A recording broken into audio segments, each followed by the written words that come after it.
प्रभु का धन्यवाद, प्रभु की स्तुति हो। आइए प्रार्थना करेंगे एक बार फिर।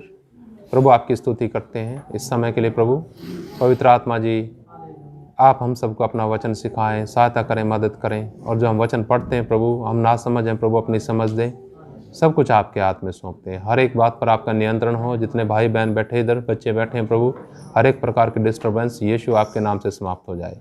धन्यवाद के साथ प्रार्थना प्रभु यीशु के नाम से मांगते हैं, आमीन। हे यार तू ही खुदावन, हम करूं मैं तेरी स्तुति के योग्य तेरा नाम। हे यार तू ही खुदावन, हम करूं मैं तेरी स्तुति के योग्य तेरा नाम। हे यार मैंने ना जानी गहराई समुद्र की, लहरों की कोई परवाह न की। मैंने ना जानी गहराई समुद्र की, लहरों की कोई परवाह न की। उतरा मैं समुद्र की गहराई के बीच में, तेरी आवाज़ सुनकर प्रभुवर।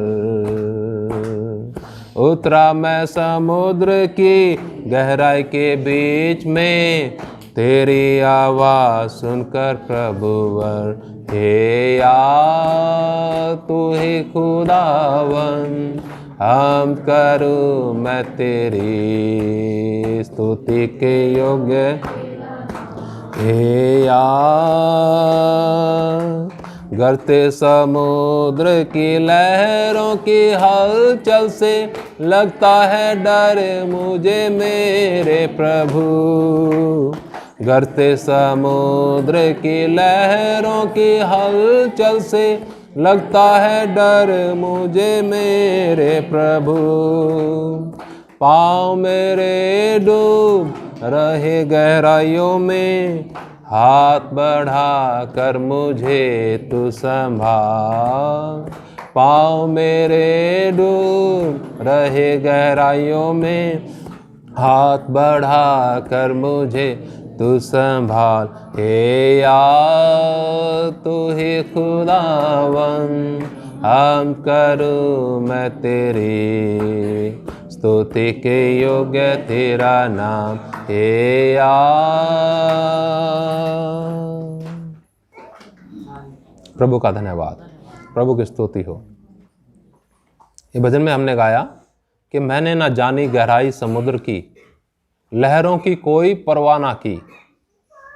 उतरा मैं समुद्र की गहराई के बीच में, तेरी आवाज सुनकर प्रभुवर। इसका अर्थ है कुछ जो हम बैठे इधर थोड़ा समझिएगा उसका मतलब क्या है। गाया तो बेशक है, लेकिन मैं सोचता हूं बहुत से लोगों के समझ से बाहर है ये दो लाइनें। इसका मतलब यह है जब प्रभु ने बोला ना, चल बता मेरे बारे में, खुल के बता, तो क्या करा मैंने? कोई परवाह ना की कि कोई क्या कहेगा। और भी इसके मतलब हो सकते हैं। प्रभु ने बोला चल मेरे पीछे चला और मैं दिखाऊंगा तुझे जहां तुझे जाना है। दिखाया नहीं है, लेकिन वायदा किया। वायदे पे चलते हैं लोग, है? कितने लोग चलते हैं? कोई आदमी ऐसा बोले भाई आजा दिल्ली आजा करनाल से, और जब दिल्ली आएगा ना फिर दूंगा तुझे एड्रेस, कहाँ आना। कई लोग तो कहेंगे भाई अभी दे दे एड्रेस, क्या दिक्कत है। ठीक। तो ये वो है भजन, वो है गीत कि मैंने न जानी गहराई समुद्र की, लहरों की कोई परवाह ना की। उतरा मैं समुद्र की गहराई के बीच में, तेरी आवाज सुनकर प्रभुवर। प्रभु ने बोला तो मैं चल दिया बस। बोलने वाला कौन है? प्रभु। बुलाने वाला कौन है? प्रभु। चुनने वाला कौन है? प्रभु। आइए हम थोड़ा प्रभु के वचन में चलते हैं और एक घटना का जिक्र हम थोड़ा देखेंगे आज। ये घटना मिलेगी यूहन्ना रचित सुसमाचार उसका 4 अध्याय में। वहां एक स्त्री का जिक्र है जो सामरी स्त्री थी। आप लोगों ने पढ़ा है ना बहुत बार। सुनिए आप थोड़ा सा बस।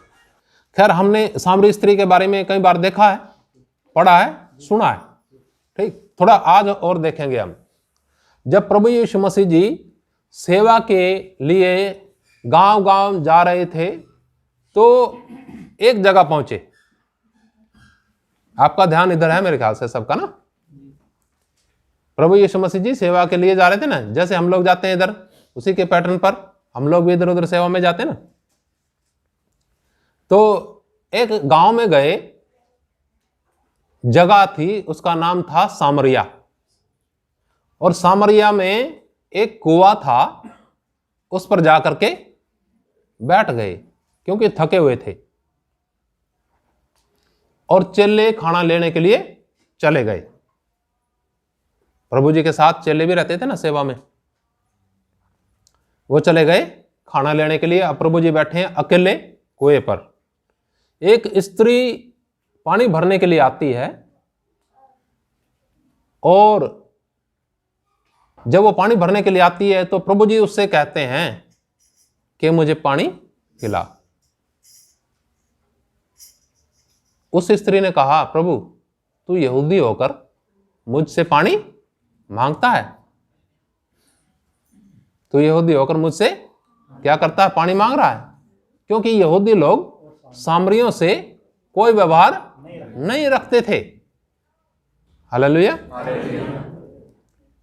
यहूदी लोग सामरियों से कोई व्यवहार नहीं रखते थे। प्रभु का धन्यवाद।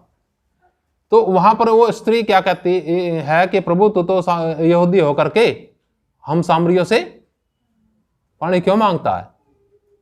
यहूदी लोग ऊंची जाति के थे और सामरी लोग नीची जाति के थे। तो सामरी स्त्री आती है कुएं पे, जिससे प्रभु जी क्या करते हैं, दिन भर के थके मांदे पानी मांगते हैं कि मुझे पानी पीने के लिए दिए। वो सामरी स्त्री कहती है कि तू यहूदी होकर के हम सामरियों से पानी मांगता है। क्योंकि यहूदी लोग ऊंची जाति के लोग होते हैं और सामरी लोग नीची जाति के लोग होते हैं। आज भी हम ऐसा देखते हैं ना। कल में बात कर रहे थे ना, कल हम कि वो होके की बात कर रहे थे। कैसी बात थी वो? छोटी जाति का होका बड़ी जाति के वो लोग नहीं पी सकते, है ना। अगर छोटी जाति के लोग यीशु मसीह के ऊपर विश्वास करने लग जाए तो बड़ी जाति के लोगों को क्या होता है फिर? फिर उन्हें मिर्च लगने लग जाती है। वो तो करेंगे विश्वास जब आपस में ही भेदभाव है। समझ में आया? जब आपस में क्या है, जहां परमेश्वर है वहां कभी भेदभाव नहीं होता, याद रखिएगा। यानी परमेश्वर वहां है नहीं। यहां पर यीशु मसीह जी ने ये बात सिद्ध की है, साबित की है, उस स्त्री के साथ वार्तालाप करके, सब कुछ होकर के, ठीक है, पानी मांग करके भी। तो आगे क्या होता है घटना का जिक्र। प्रभु जी कहते हैं कि अगर तू जानती होती कि कौन तुझसे बात कर रहा है, कौन पानी मांग रहा है, तो तू क्या करती? उससे मांगती और वो तुझे क्या देता? जीवन का जल देता, जिसे पीकर तू कभी फिर प्यासी ना होती। और तुझ में से जीवन के जल के सोते नदियां बह निकलती। किस चीज के? मतलब कि इसको समझने की आवश्यकता है, इस कहानी में प्रभु जी ने क्या बोला। खैर आगे समझाऊंगा मैं। आगे वार्तालाप चलती है। तो वार्तालाप चलते हुए वो बोलती है कि प्रभु जी तेरे पास भरने के लिए तो कुछ है नहीं, पानी भरने के लिए तो कुछ है नहीं, और तुम मुझसे कह रहा कि अगर मुझसे मांगती है तो मैं तुझे जीवन का जल देता। ठीक। तो ये वार्तालाप चलते चलते यीशु मसीह जी के साथ और आगे वार्तालाप हुई है और वो कहती है कि प्रभु मुझे ये जीवन का जल दे ताकि मैं पीऊं और फिर मुझे कभी प्यास ना लगे और मुझे भरने ना आना पड़े पानी। क्या ना भरने आना पड़े? अभी भी उसकी समझ में नहीं आई बात, अभी भी उसकी बुद्धि में बैठे नहीं किसकी बात कर रहे हैं प्रभु जी। तो उसने बोला जा अपने किसको बुला के लिया? पति को बुला लिया। ठीक है। तो वहां वार्तालाप होते हुए बताया प्रभु जी ने कि जिसके पास तू है वो भी तेरा पति नहीं, क्योंकि तू कितने पति कर चुकी है? ऐसा सोच करके जब प्रभु जी से बातचीत हुई है, उसने सोचा, उसने कहा भी कि ऐसा लगता है कि तू भविष्यद्वक्ता है। वो जा करके लोगों में कहती है कि हमें जो चाहिए था मसीहा, वो क्या हो गया? मिल गया। उसने जाके लोगों को घटना का जिक्र बताया कि उसने मेरे बारे में सब कुछ क्या कर दिया? बता दिया। वो लोग आए, तुरंत आए, और प्रभु जी वहां 2 दिन तक रहे। और 2 दिन तक रहने के बाद क्या हुआ? देखो 39 वचन में मैं पढ़ूंगा आप लोगों के लिए, 4 अध्याय का 39, यूहन्ना 4 अध्याय का 39। वहां लिखा है, उस नगर के बहुत से सामरियों ने उस स्त्री के कहने से यीशु पर विश्वास किया, क्योंकि उसने यह गवाही दी थी, उसने सब कुछ जो मैंने किया है मुझे बता दिया। इसलिए जब ये सामरी उसके पास आए तो उससे विनती करने लगे कि हमारे यहाँ रह। अतः वह वहां 2 दिन तक रहा। उसके वचन के कारण और भी बहुत से लोगों ने विश्वास किया, और उस स्त्री से कहा, अब हम तेरे कहने ही से विश्वास नहीं करते, क्योंकि हमने आप ही सुन लिया और जानते हैं कि यही सचमुच में जगत का उद्धार करता है। हालेलुया।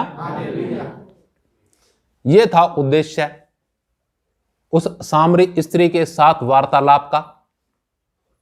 ठीक है, इस सामरी स्त्री के साथ वार्तालाप का उद्देश्य समझ गए? क्या निकला रिजल्ट? रिजल्ट क्या निकला? क्या नतीजा निकला? पूरे गांव ने क्या कर लिया? किसके द्वारा? सिर्फ एक औरत के द्वारा, सामरी स्त्री के द्वारा, जो काफी नीची जाति की थी, जो भेदभाव का भी यीशु मसीह जी ने वहां पर हटाया। ठीक है, उस सामरी स्त्री के द्वारा जो गवाही सुनी थी, सुन करके आए, प्रभु जी से निवेदन किया। प्रभु जी 2 दिन रुके। सोचो 2 दिन रुके होंगे, खाना पीना नहीं हुआ उधर। किसके साथ? छोटी जाति लोगों के साथ। अच्छा, ये तो गलत बात। किसके साथ? छोटी जाति के लोगों के साथ। जब ही तो जो यहूदी थे यीशु मसीह के विरोध में आ गए कि ले अजीब आदमी है, ये अपने समाज का नहीं सिस्टम, कुछ नहीं देखता, ये कैसे कैसे लोगों में जाके वो करता है। उस गांव से गुजरते भी नहीं थे ये यहूदी लोग। लेकिन वहां यीशु मसीह जी 2 दिन रहे, और 2 दिन रहने के बाद वो कहने लगे, लोग सुनने के बाद वचन, कि हमने सिर्फ तेरे कहने से विश्वास नहीं किया, अब हमने क्या कर लिया? जान भी लिया, देख भी लिया कि यही जगत का क्या है? उद्धार करता है। एक गवाह थी सामरी स्त्री, अब कितने गवाह हो गए? गवाह हो गए ना, वो जान लिया जब उन्होंने, है ना?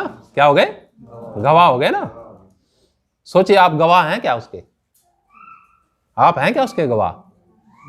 उद्देश्य मालूम है? जीवन बीतता जा रहा है, समय गुजरता जा रहा है। सबसे बुजुर्ग हमारे बीच में कौन है मालूम है? इधर माता।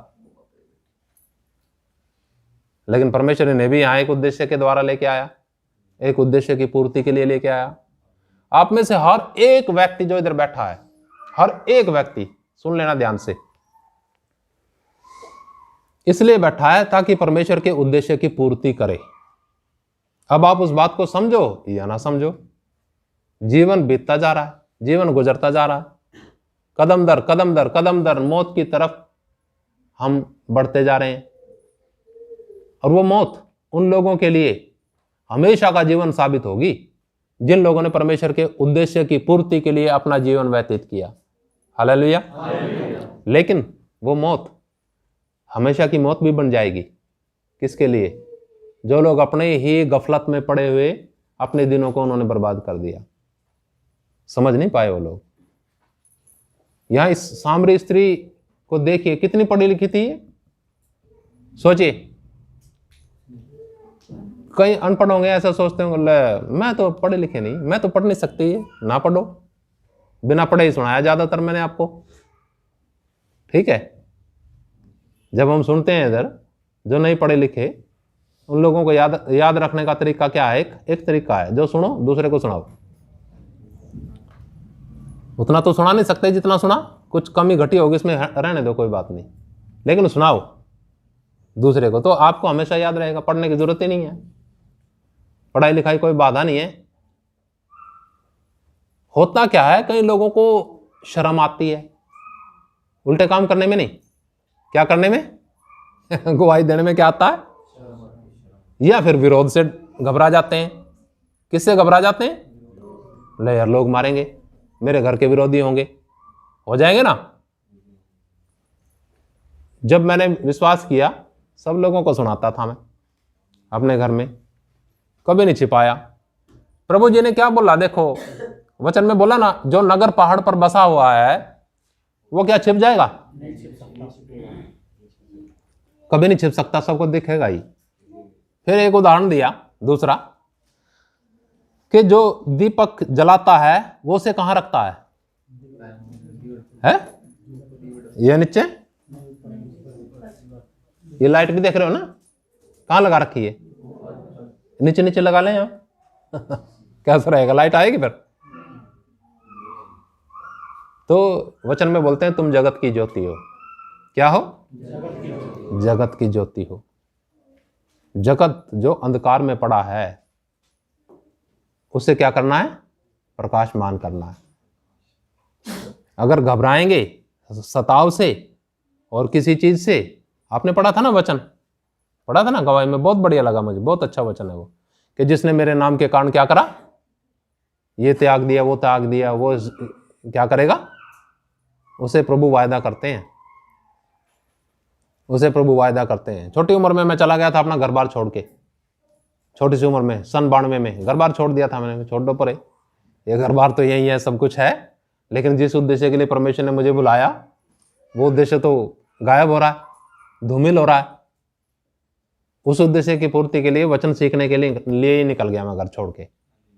मैंने सीखा बाहर जाके वचन और सुनाया लोगों को, पार्कों में, गली गली में अकेला लेके किताबें। इतना मेरा जो है ना कंधा, ये कंधा ना थक जाता था, सोचो इतनी सारी किताबें थैले के अंदर, बड़ा थैला, और मैं गलियों गलियों में घूमता था, लोगों से बातचीत करता था। खैर आज वैसा माहौल नहीं है, लेकिन सुसमाचार में रुकावट तो नहीं होनी चाहिए, लोगों तक आपकी पहुंच में रुकावट तो नहीं होनी चाहिए। मित्र हैं, दोस्त हैं, जानकार हैं, रिश्तेदार हैं, कितने लोग हैं, थोड़े हैं, लेकिन नहीं, किसी को भी पता ना चल जाए। इसका मतलब आपको ही नहीं पता चला कि वो जगत का क्या है, उद्धार करता है। उसने बोला ना, गांव के लोगों ने बोला ना कि हमने तेरे कहने से नहीं, अब हमने खुद भी जान लिया कि यही है जो जगत का क्या है, उद्धार करता है। हालेलुया। यहां तो उद्देश्य समझ गया आप लोग, है ना, इस उद्देश्य को समझ गए। एक विशेष उद्देश्य से उस गांव में गए थे प्रभु जी, और वो उद्देश्य प्रभु जी ने क्या करा, पूरा किया। तो यहां पर हम देखते हैं प्रेरितों के काम 9 अध्याय में शुरू से ही देखते हैं, उसका नाम शाऊल था, और शाऊल उन लोगों का कट्टर विरोधी था, घोर विरोधी था उन लोगों का जो यीशु मसीह पर विश्वास करते थे। यहूदी मत से था, और यहूदी मत से ही लोगों ने विश्वास किया शुरू में। जो लोग भी विश्वास करते थे उनके खिलाफ रहता था ये, और अधिकारियों से क्या करता था, चिट्ठी लेके जाता था। क्या लेके? एक लेटर, कि देखो उधर गांव में उन लोगों ने विश्वास कर लिया, उस जगह विश्वास कर लिया, मुझे चिट्ठी दी जाए कि मैं उन लोगों को सताऊं और मारपीट करके वापसी लेके आऊं। तो ये काम करता था। अब ये चल दिया, इस 9 अध्याय में अपने बारे में बताता है वो, कि जब ये चल दिया एक जगह जहां लोग क्या करते थे, आराधना करते थे प्रभु की, उस जगह का नाम है दमिश्क। ठीक, दमिश्क जगह में आज भी है दमिश्क, आप देख लोगे मैप पे, गूगल पे देखोगे, दमिश्क है जगह, और इंग्लिश में दमस्कस बोलते हैं, हिंदी में दमिश्क लिख रखा है इधर। तो उस जगह चिट्ठी लेके चल दिया, जाके उन्हें क्या करे, सताए। और रास्ते में हुआ क्या, अचानक एक घटना घटी। ये घोड़े पे था उस समय, आजकल तो गाड़ियां हैं ना बड़ी बड़ी, समझ लो ये घोड़े जो थे ना उस समय गाड़ियों के समान थे। ठीक है, जिनके पास घोड़े होते थे, बड़े रिच अमीर आदमी होते थे वो लोग। तो ये घोड़े पे चल दिया चिट्ठी लेके अधिकारियों से, उन लोगों को मार पीटने के लिए, वापसी खींच के लेके आने के लिए दमिश्क में। रास्ते में घटना घटी कि ये घोड़े से क्या कर गया, अचानक एक बिजली चमकी इसके ऊपर, और ये ऊपर से नीचे गिरा और अंधा हो गया ये। और एक आवाज आई कि हे शाऊल, हे शाऊल, तुम मुझे क्यों सताता है? तब शाऊल ने कहा, प्रभु तू कौन है जिसे मैं सताता हूं? प्रभु ने बोला कि पहनने पे लात मारना तेरे लिए कठिन है। किस पे लात मारना? पहना समझते हैं? हल्का जैसे मान लो फाल होता है ना, उस पर कोई लात मारेगा क्या होगा? है हल्का, कुछ भी नहीं बिगड़ना, हल्का कुछ नहीं बिगड़ना। हम सोचते हैं कि भाई हमें कोई हम सुसमाचार सुना देंगे, आप प्रभु के बारे में बता देंगे, लोग क्या कर देंगे हमें? क्योंकि समझ में नहीं आया ना, अपना जीवन समझ में नहीं आया ना कि जीवन प्रभु ने अपने हाथ में ले लिया। कोई कुछ नहीं कर सकता उसकी इच्छा के बिना। खैर आगे क्या हुआ, तो यहां हम देखते हैं 9वें वचन में, और वह भूमि पर गिर पड़ा और यह शब्द सुना, हे शाऊल तू मुझे क्यों सताता है? उसने पूछा, हे प्रभु तू कौन है? उसने कहा, मैं यीशु हूं जिसे तू सताता है। इतनी वार्तालाप हुई। फिर आगे देखिए क्या हुआ। आगे लिखा है, परंतु अब उठकर नगर में जा। प्रभु जी ने बोला शाऊल को कि वो उठ के कहां जा? नगर में जा। और आगे बोला गया, लिखा, और जो तुझे करना है वह तुझसे कहा जाएगा। हालेलुया। यहां भी उद्देश्य आ गया। सामरी स्त्री के लिए उद्देश्य था, शाऊल के लिए उद्देश्य का जिक्र प्रभु जी ने करना शुरू कर दिया कि उठ के जा गांव में, ठीक है, और जो तुझे करना है ना वो तुझे बताया जाएगा। करने के लिए चला था कुछ, हम कर कुछ रहे हैं, लेकिन उद्देश्य तो कुछ और है हमारा। तो यहां आगे हुआ क्या, लिखा, वहां पर जो लोग थे, लोगों ने देखा तो कुछ नहीं, लेकिन आवाज सुनते थे और बड़े हैरान हो गए आवाज सुन के। शब्द है ना, शब्द सुनते थे। ये सारी वार्तालाप किसके साथ हो रही है? शाऊल के साथ। आवाज आ रही है बस, बाकी कोई दिखता नहीं था। लोग सुन करके बड़ा हैरान हो गए। अब क्या हुआ, जो शाऊल है, शाऊल क्या हो गया, उठ करके भूमि से उठा और उसने आंखें खोली तो उसे कुछ दिखाई नहीं दिया, यानी अंधा हो गया वो, कुछ दिखाई नहीं दिया। और लोगों ने क्या करा, उसका हाथ पकड़ के दमिश्क में ले गए। वह 3 दिन तक देख न सका और लिखा न खाया ना पिया, 3 दिन तक अंधा रहा। फिर इसे सपना दिखाई दिया, एक सपन, कि तू कहां जा, कि तेरे सिर पर एक हनन्याह नामक व्यक्ति ने हाथ रखा है और तू क्या हो गया? ठीक हो गया। उधर हनन्याह को भी क्या करा? दर्शन दे दिया प्रभु जी ने कि तू जा उस गली में जो सिद्धि कहलाती है, वहां एक व्यक्ति है जो किसके घर रुका हुआ है? यहूदा के घर में रुका हुआ है, और तू उसके ऊपर हाथ रख, ठीक हो जाएगा वो। इसने कहा प्रभु को, हनन्याह ने, कि वो तो बहुत ज्यादा हुआ है, हत्यारा व्यक्ति है वो। घबरा गया ये, लेकिन प्रभु के कहने से फिर भी ये गया और उसके ऊपर हाथ रखे और वो क्या हो गया? लिखा है 15 वचन में, परंतु प्रभु ने उससे कहा, तू चला जा, क्योंकि वह तो अन्य जातियों और राजाओं और इस्राएलियों के सामने मेरा नाम प्रकट करने के लिए मेरा चुना हुआ पात्र है। हालेलुया। हालेलुया। सुना आपने उद्देश्य? प्रभु जी ने हनन्याह को बोला, हनन्याह घबरा गया, लेकिन हनन्याह को बोला कि जा। वो क्या करेगा? क्या जिसके लिए तूने जाके प्रार्थना करनी है, करेगा क्या? वो मेरा चुना हुआ पात्र है। हालांकि वो दूसरों को मारता था, विश्वासियों को, लेकिन परमेश्वर ने उसके मन को बदला और बोला हनन्याह को कि तू जा उसके लिए प्रार्थना कर, क्योंकि वह क्या है? मेरा चुना हुआ पात्र है, क्योंकि वह तो अन्य जातियों और राजाओं और इस्राएलियों के सामने मेरा नाम प्रकट करने के लिए मेरा चुना हुआ पात्र है। हालेलुया। और आगे लिखा वचन में, और मैं उसे बताऊंगा कि मेरे नाम के लिए उसे कैसा कैसा दुख उठाना पड़ेगा। हालेलुया। क्या उठाना पड़ेगा? नहीं, सुख। क्या करना पड़ेगा? यीशु मसीह पे विश्वास करो और सुख ही सुख, है ना। कोई है दुखी यहां? कोई है परेशान यहां? आओ आज ही दुख दूर कर दूं मैं। ऐसा तो कोई बोलता नहीं। बोलता है क्या उधर चंगाई सभाओं में? बोलते हैं कैसे? शायद ऐसे ही कुछ बोलते हूं, मुझे ध्यान नहीं, मैं सुनता भी नहीं। हालेलुया। प्रभु का धन्यवाद, प्रभु की स्तुति हो, परमेश्वर का धन्यवाद। तो हम देख रहे थे यहां पर कि किस प्रकार से प्रभु ने शाऊल को चुना और ऐसा बोला कि और मैं उसे बताऊंगा कि मेरे नाम के लिए उसे कैसा कैसा दुख उठाना पड़ेगा। किसके नाम के लिए? आप यीशु का नाम लो, क्या होगा फिर? मान लो बहन जी बैठे इधर, सुमन जाते पति साहब को बोले आज तो मैंने यीशु पर विश्वास कर लिया क्या होगा? वो कहेंगे ठीक है ये रखी माला, अब माला डालूंगा गले में। माला डालेंगे? लेकिन वो विरोध का परिणाम क्या होगा और माला का परिणाम क्या होगा?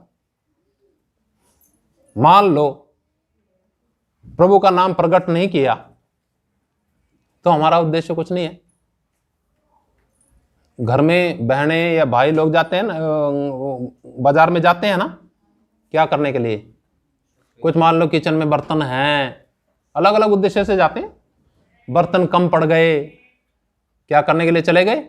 चलो भाई बाजार में चलें, कुछ किचन में बर्तन कम हैं, क्या करें? बर्तन खरीद ले आए। हर एक बर्तन का अपना उद्देश्य होता है ना, हर एक बर्तन का अपना। पात्र का मतलब बर्तन है, चुना हुआ पात्र है, ऐसा समझो आप। पात्र का मतलब मेरा चुना हुआ पात्र है, बर्तन है। ये एक एक बर्तन है, आप किसके चुने हुए? तो उसका नाम प्रकट करना है। मैंने प्रकट किया, प्रभु का धन्यवाद, प्रभु की सहायता से, और बड़ा आनंदित होता था। मैं हैदराबाद की पार्क में घूमता था, लोग ऐसे मौज मस्ती में, और मैं अपनी टीम, हमारी टीम थी जिसमें मैं सीखता था रह के, वो लोग भी थैला टांग के पर्चे बांटते थे, मैं भी बांटता था। कभी मछली मार्केट में एक जगह में चला गया, ऐसे बांटता बांटता बांटता, बड़ी बदबू आ रही, इधर है कहाँ आ गया मैं, समझ नहीं आई।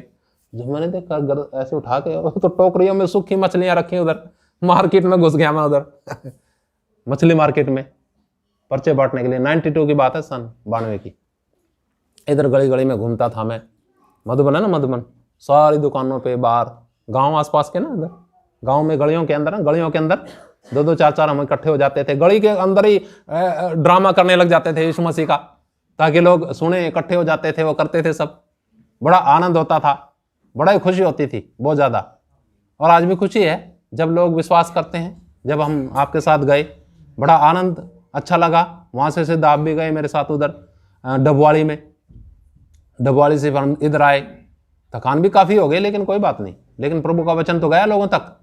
जिस उद्देश्य के लिए प्रभु ने हमें चुना, वो उद्देश्य तो पूरा हो रहा है। सामरी स्त्री के जीवन के लिए उद्देश्य था, शाऊल के जीवन के लिए उद्देश्य था, अब वो तो इधर है नहीं ना। वो जो बाकी उद्देश्य रह गया, वो किसके लिए है? मेरे लिए है, मेरे लिए। हालेलुया। तो वो उद्देश्य पूरा करना है, लोगों के सामने किसका गवाह होना है। लेकिन हम जब प्रभु के साथ जुड़ गए ना, अच्छे से पता चल गया ना कि प्रभु है क्या, आया किस लिए था, क्या करने के लिए आया था। याद रखिए, जो प्रभु पर विश्वास करता है उद्धार उसी का है। सामरियों ने क्या बोला? क्या आज हमने क्या कर लिया? जान लिया कि यही जगत का क्या है। लेकिन आधे लोग तो ऐसा जानते नहीं ना। इधर बहुत से लोग ऐसा सोचते हैं कि ना मैंने जान लिया कि वो तो सिरदर्द ठीक करने वाला है। क्या करने वाला? आपने सिरदर्द ठीक करने वाले के रूप में उसे जाना, शांति मिली होगी आपको बेशक, शांति दाता के रूप में जाना, बरकत मिली होगी आपको बेशक, बरकत देने वाले के रूप में जाना, लेकिन उद्धार देने वाले के रूप में नहीं जाना। जिसने जान लिया वो क्या करेगा फिर? वो तो उसी बात को प्रकट करेगा दूसरों के सामने। और सबसे बड़ा उद्देश्य है ये। आदमी भटकता है दिन रात। जो लोग खोजी है ना मुक्ति के, मोक्ष के, उद्धार के, भटकते हैं वो लोग। कोई कहीं जा रहा है, कोई कहीं जा रहा है। सालासर है ना, सालासर है, कितने लोग जाते हैं उधर? बहुत। इनके इलाके में तो पूरा धमाल मचा हुआ है। लेकिन पूछो किसी से, क्या पता चलेगा उद्धार मिल गया भाई? ना, किसी को नहीं। लेकिन जहां ये प्रभु ने इनको ठहराया कलीसिया में, उधर वहां बहुत बढ़िया काम हो रहा है। बहनें हैं कहीं जो गवाह हैं प्रभु की, जा जाके सुसमाचार सुनाती हैं। अच्छे परिवारों से हैं, गांव गांव में जाके औरतों से मिलके सुसमाचार सुना रही हैं। प्रभु का धन्यवाद। तो आज वो समय नहीं है कि हम अपने दिन बर्बाद करें, समय बर्बाद करें। उद्देश्य को समझो आप, जो परमेश्वर ने आपके लिए रखा। सोचिए ये किस उद्देश्य से चला था? शाऊल किस उद्देश्य से चला? दमिश्क में किस लिए जा रहा था ये? इसके पास उद्देश्य था ना एक। क्या उद्देश्य था? और प्रभु के पास क्या था? दोनों अलग अलग थे ना। ऐसे ही आपके पास भी उद्देश्य हो सकता है अपनी जिंदगी का, किसी चीज का, लेकिन प्रभु के पास आपके लिए एक उद्देश्य है। हालेलुया। अपने जीवनों को समर्पित करें और प्रभु को बोलें कि प्रभु जी, मैं अपने जीवन के उद्देश्य को समझना चाहती हूँ, समझना चाहता हूँ। तो देखो उसी दिन परमेश्वर आपको क्या करना शुरू कर देगा? इस्तेमाल करना शुरू कर देगा। लेकिन याद रखना, दुख है उसमें। क्या है? कैसे कैसे दुख उठाने पड़ेंगे। अब सोचो, घर बार छोड़ के मैं चला गया कहाँ? कलकत्ता। घर बार में सब कुछ ठीक ठाक, और वहां में एक चादर इससे भी बारीक होगी, ये तो मोटा है फिर भी, ये तो मोटा है फिर भी, इससे भी बारीक होगी, मैं वहां नीचे बिछा के सो रहा हूं। क्यों? जैसे दिन निकलता जाके सुसमाचार सुनाता हूं। खाने के लिए भी दिक्कत, खाना कुछ नहीं, रहना सिस्टम कुछ नहीं, पानी की भी दिक्कत रहती है उधर कलकत्ता में। कोई बात नहीं, मेरा किसी चीज की तरफ ध्यान नहीं था। मेरा ध्यान था कि लोगों तक सुसमाचार जाए, बस। हालेलुया। लोगों को जीवन मिले। प्रभु जी ने क्या बोला उस औरत को, सामरी को, कि अगर तुम मुझसे मांगती तो मैं तुझे जीवन का जल देता, और तुझ में से जीवन के जल के सोते बह निकलते। क्या निकलते? जीवन के जल की नदियां बह निकलती। वो नदियां क्या करती? खेतों को सींचती। क्या करती वो? है वो आत्मिक खेतों को सींचती, वो लोगों को जीवन देती। हालेलुया। तो नदी, वो जल आपको नहीं चाहिए क्या? या सिर दर्द की तरफ ही ध्यान है या पेट दर्द की तरफ ही ध्यान है? प्रभु आपको संभालेगा। प्रभु आपको उस स्वर्गीय आनंद में सहभागी करे जो एक पापी व्यक्ति के बचने से होता है। हालेलुया। प्रभु आपको हिम्मत दे, प्रभु आपको समझ दे। जिस रास्ते पे आप चल रहे हो, यह सांसारिक रास्ता नहीं है, यह आत्मिक रास्ता है। और हम सब, आप सबके लिए प्रार्थना करते हैं, आप सबके रिश्तेदारों के लिए प्रार्थना करते हैं, आप सबके परिवारों के लिए प्रार्थना करते हैं। एक भी आत्मा नरक में न जाए, ये मेरा मन की इच्छा है, और यही परमेश्वर के मन की इच्छा है।